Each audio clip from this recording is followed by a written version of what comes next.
The Trump administration announced on May 4 it was ending temporary protected status for more than 50,000 Hondurans who have been allowed to live and work in the United States for nearly 20 years, even though the State Department warned that such a move could destabilize the region and trigger a new wave of immigration, while the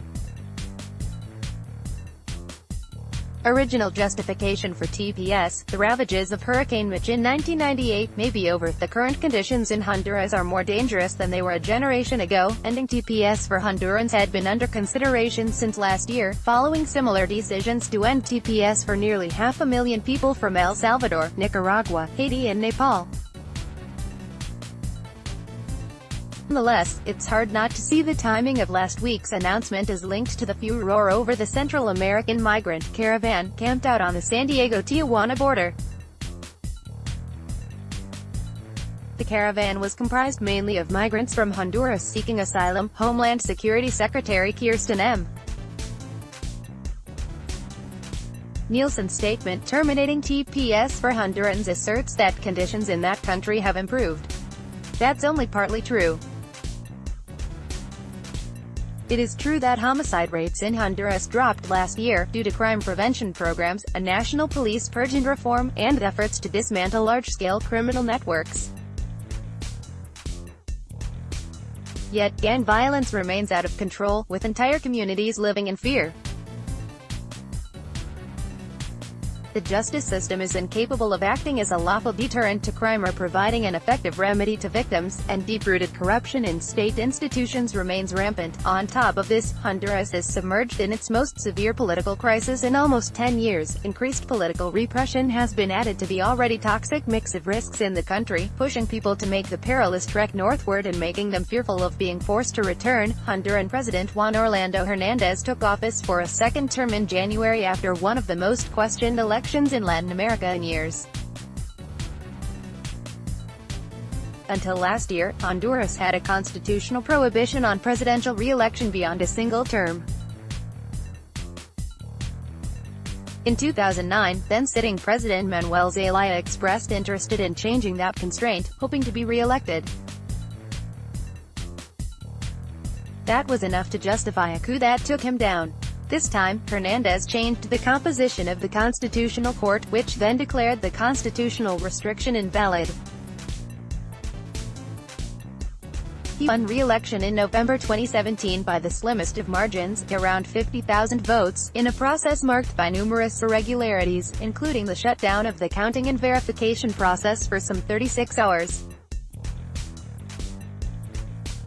The U.S. moved quickly to recognize the deeply questioned results and congratulate Hernandez, despite the irregularities and controversy, with a policy objective of preserving stability.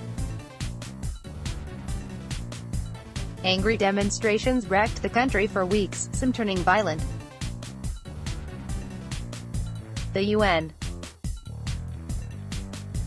Human Rights Office in Honduras confirmed that, in the 2 months following the elections, at least 23 people were killed during the protests, 22 civilians and 1 police officer. At least 16 died of gunshot wounds, including women and children, from weapons fired by security forces.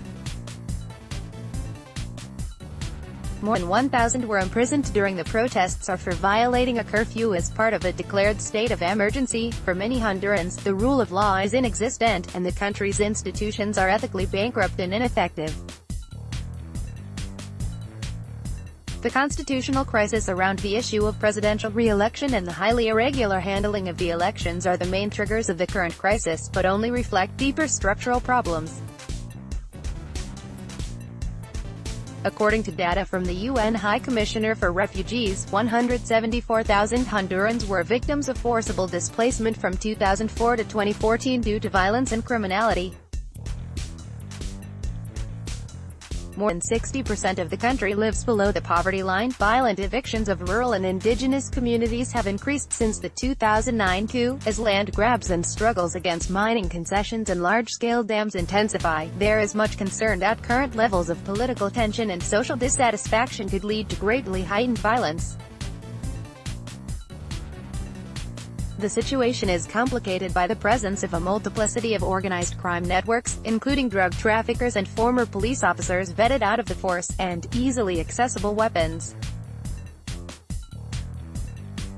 ending TPS for Hondurans living in the U.S., with the threat of mass deportations in this volatile context. It is an ill-conceived maneuver that imperils regional security. Sending back thousands of people to a country they barely know, without the means to support themselves, will only leave them vulnerable to exploitation by criminal gangs. This undercuts the very stability that was the justification for the quick U.S. support of Hernandez after last year's contested elections.